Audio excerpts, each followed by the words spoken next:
Good afternoon, ladies and gentlemen, and welcome back. Today we're going to be looking at special triangles, and in particular we're going to be looking at how to use some specific triangles like the 45-45-90 triangle and then the 30-60-90 triangle to solve for some missing sides. Obviously you're all familiar with doing some Pythagorean theorem and doing some SOHCAHTOA. If you need some additional help with Pythagorean theorem and SOHCAHTOA, I'll refer you back to some of the previous videos that I've done on both of those topics. SOHCAHTOA, you can use sine, cosine, or tangent to find a missing side. Pythagorean theorem, a squared plus b squared equals c squared. Yeah. Quick note here on your calendar, if you're listening for the in 2013, we are going to switch it up a little bit so that special triangles comes before the unit circle. And that's just a quick note for you. If you're listening to this in future courses or outside the course, don't worry about that. So, special right triangles. Special right triangles. First thing before we do anything with special right triangles is we need to talk about simplifying radicals. All right, simplifying things with square roots on them. Now, I'm zooming in way too much. Here we go. Now, there are a certain set of numbers called perfect squares. I'm going to list a few of them. 1 is the first perfect square, and then 4, and then 9, and 16, etc. Now, what is a perfect square? Think about what these all have in common. I bet you've gotten it already. The first number, that 1, is 1 squared. Next number is 2 squared. Next number is 3 squared, and 4 squared, etc. A perfect square is a number that has a whole number. It's the answer to a whole number squared. If you square root it, it's a whole number. So I can keep on typing things. 5 squared, I can type 6 squared, 7 squared, 8 squared is 64, 9 squared is an 81, etc. Keeps on going up. 100, I suppose, would be the next perfect square. 10 squared, 11 squared, 13 or 12 squared, 13 squared, 14 squared, etc. Now, what I'm going to do here to simplify these radicals, I'm going to take something like root 50, all right, something like root 50. I'm going to split this up into a couple of numbers, one of which is a perfect square. So I have to ask myself, what numbers can I divide 50 by to get a whole number? Which are the perfect squares? Well, could divide by 1, but 1, we just kind of ignore 1, because 50 divided by 1 is just a 50. Let's ignore it. Is 50 divisible by 4? No, it's not divisible by 4. Is it divisible by 9? No. 16? No. 25? Yeah, it's divisible by 25. So here, I can go ahead and separate my 50 into a 25 times a 2. All right? That's really square root of 25 times 2. Nice rule about square roots and multiplication. If you have square root of 25 times 2, that's the same thing as the square root of 25 times the square root of 2. All right? Now 25 square root, that simplifies just to 5. So we'd say that this simplifies just to 5. This is really just 5 times the square root of 2. You can try typing that into your calculator, 5 times square root of 2, and it should give you the exact same number as just square root of 50. Give that a shot on your calculator because you're going to need to know how to multiply by square roots. All right. Next one up, 180. 180 can be broken up into a couple of pieces. Let's start asking ourselves, let's start on the top of the list. 180 divided by 196? No. 169? No. 144? Too big, too big, too big. 81? No. 180 divided by 81 is going to be a decimal. Nope. 64? No. 49? 180 divided by 49? No. Still going to be a decimal. 36, yes. 36 times 5 is 180. So I might go ahead and write this, square root of 180 as square root of 36 times 5. Similar to last time, I can break this up into a couple of square roots. Square root of 36 times square root of 5. And then square root of 36 simplifies down. That's just 6. So this is really 6 times the square root of 5. All right, and you can try that on your calculator as well. Square root of 180 is the same as the square root of 6 times the root of 5. Same things with this last one. 75, as you know, if you have 75 cents, you can break it down into 3/4, so 3 25-cent pieces. Break it down, square root of 25 is a 5, so this is really just a 5 root 3. All right, these square roots can be broken down.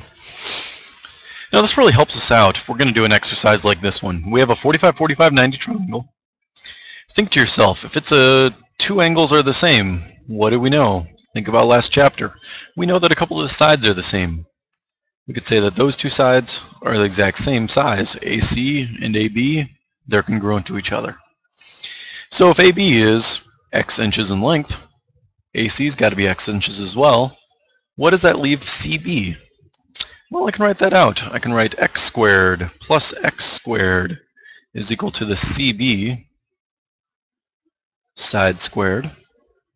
All right, just doing some Pythagorean theorem. If I'm holding an x squared in my hand, you're holding an x squared in your hand. Together we're holding two x squareds together. Is equal to CB squared. All right. What can we do now? Well, we can go and square root both sides to get CB more by itself. And what I'm going to do here, I'm going to go and split it up just like we did with the warm-ups. I'm going to split this up into a square root of 2 times square root of x squared is equal to, well, CB squared square rooted just cancels out to CB.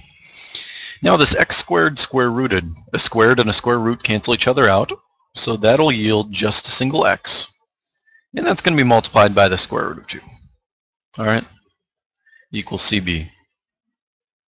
CB is going to be x times square root of 2. Now, what does this tell us? This tells us a very interesting thing. If we have any side of a triangle, all right, if we have this side, let's say, for example, I'm going to make up a number here. Let's say the side's 25.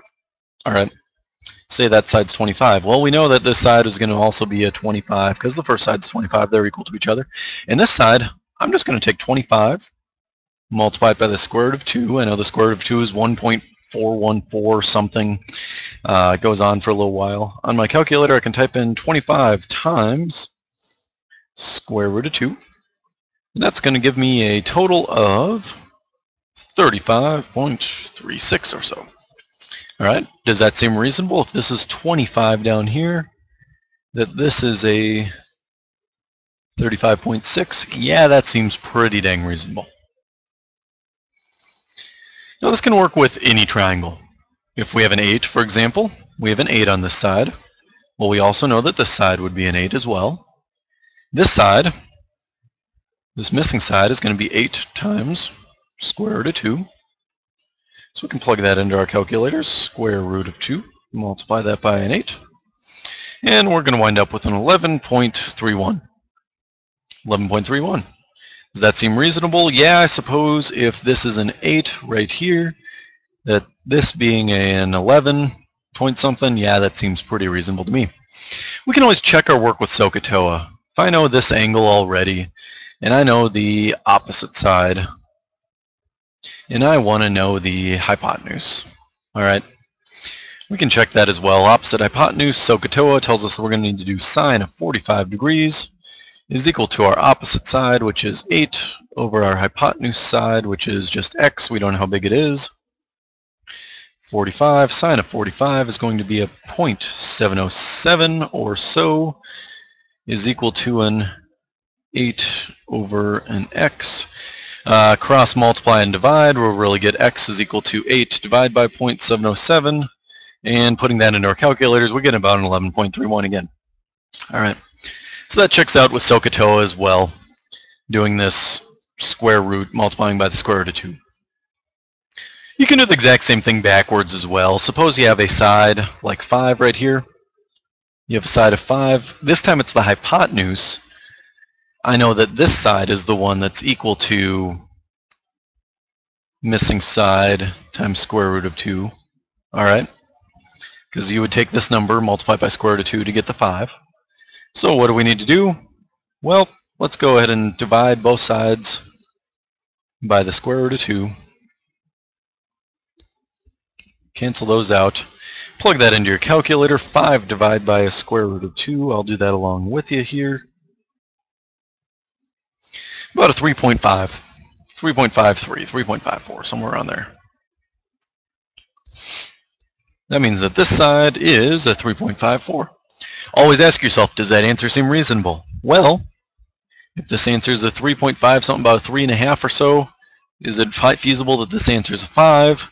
Yeah, that seems pretty reasonable. This side is slightly longer than that side. So this works similarly for the 30, 60, 90 triangles. With 30, 60, 90s, an interesting thing was found. If we have a 60-degree angle, whatever length the short side is, and we'll label the short side with an S for short, all right? Whatever size the short side is, the hypotenuse is double it. All right, so the hypotenuse is twice as big as S. It's 2S. And if you want the long leg is S times square root of 3. Kind of similar to how we were doing x times the square root of 2 from last time. So let's look at how we can use this. In this triangle here, short side, we're just going to label with an S. Larger side, or the hypotenuse, we're going to label it with 2S. And the longer leg, we're going to label it with S times square root of 3. I noticed that 22 is equal to 2S, so S has to be 11. All right, we could divide both sides by 2, and we'd end up getting an S is equal to 11. All right, then we can go and take that 11, put it right down here, 11 times square root of 2, or square root of 3, excuse me. 11 times square root of 3. On our calculators, I'll type that in, 11 times 3 square root. It is 19.05, 19.05. All right. Let's check and make sure those seem reasonable. Hypotenuse is 22. This leg seems slightly shorter than it. 19 seems pretty reasonable. This leg looks like it's about half the size of the hypotenuse, and in fact, it's exactly half the size of the hypotenuse. Insofar, and just to check that, check out some SPCPA. If we completely ignore one of these angles, all right, we have a 60-degree angle. Here's our adjacent side. All right, here's our hypotenuse. If you try cosine of 60, type that into your calculator, you're going to get a 0.5, 1/2, which backs us up completely.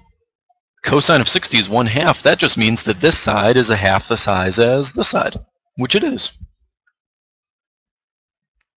We can do the same thing with other triangles as well. Go and start each of these problems by labeling it with things like S. Here's the short side, it's S. Here's the medium side, it's 2S.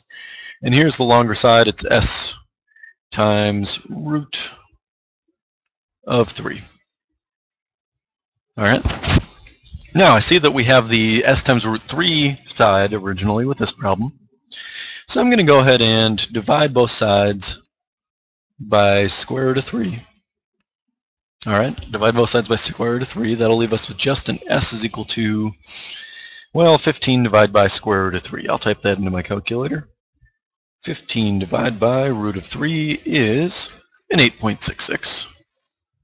That means that this side up here is a single S. It's an 8.66.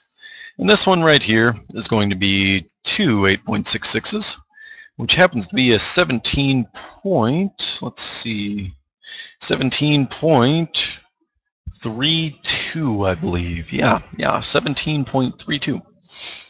Does that seem reasonable? Yeah, if this side's a 15, right? If this side's a 15, I'll switch over to orange.